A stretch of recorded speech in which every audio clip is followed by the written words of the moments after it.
It began with a postcard. A single faded postcard slipped under the door of a small-town bookstore, sent by a woman who, according to police records, had been missing for 22 years. The handwriting matched, the postmark was real, and yet, the sender should have been dead. This is the story of Eliza Hartwell, a talented photographer, a restless traveler, and the central figure in one of the strangest missing person cases in modern history. Tonight we open the vault on the first chapter of her disappearance, and the clues that still haunt her hometown.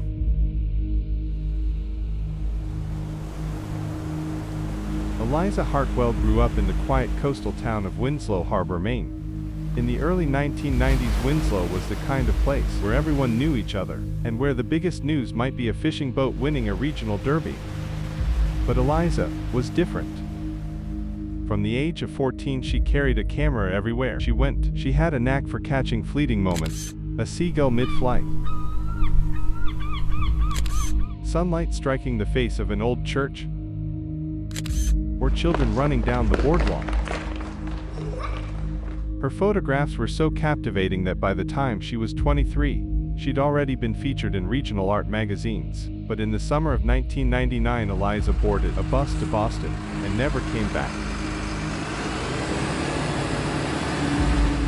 The last confirmed sighting of Eliza was on August 17, 1999. She'd been seen having coffee at the Winslow Cafe with a man no one in town seemed to recognize.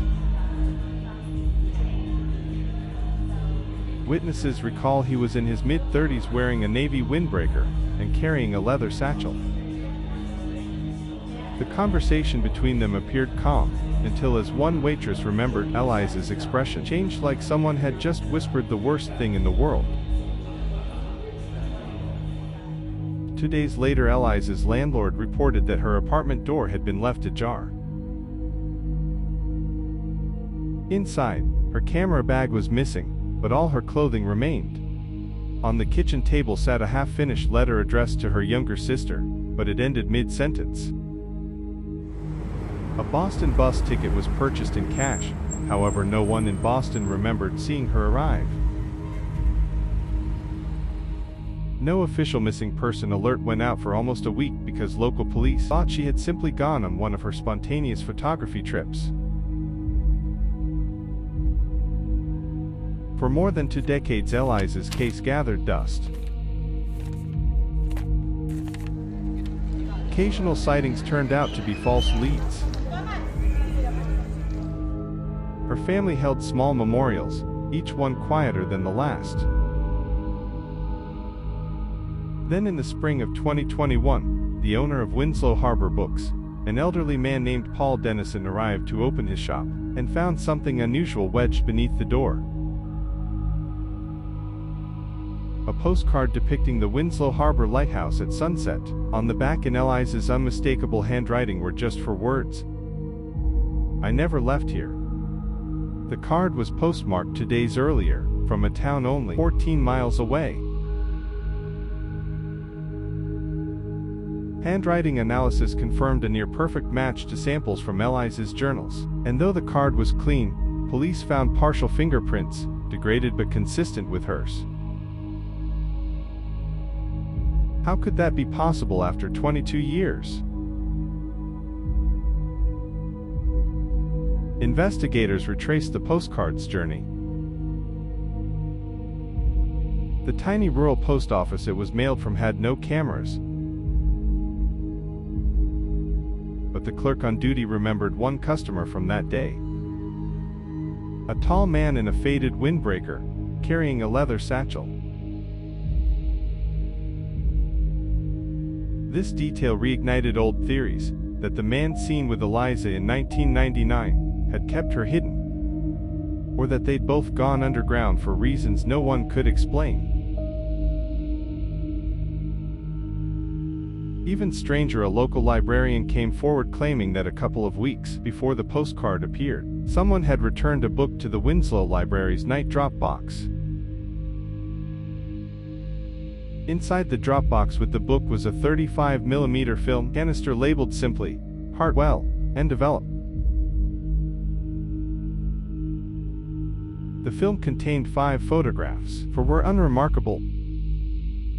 Blurred landscapes, dim interiors.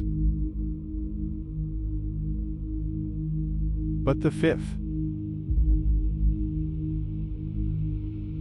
it showed the Winslow Harbor lighthouse. The same view as the postcard, but from inside a small dimly lit room looking out through an old salt-streaked window, and in the corner of the frame reflected faintly in the glass was what appeared to be a woman's face. When investigators enhanced the image, they noticed something chilling. The face wasn't looking at the lighthouse, it was looking directly at the camera. Forensics could not conclusively identify the figure, but the proportions, the shape of the jawline, and a faint scar above the left eyebrow were consistent with Eliza Hartwell. Had she been alive this whole time? Was she trapped somewhere near her hometown? Or was someone staging the entire thing to play with the town's collective memory? In the next chapter, we'll follow the trail left by the film canister. A trail that leads to a locked room in an abandoned boarding house, and a set of photographs that have never been released to the public. Until now. This is only the beginning. You've been watching Cryptic Stories Vault. If you want to see the next part of Eliza Hartwell's story, subscribe now and turn on notifications. You won't want to miss what we uncover next week.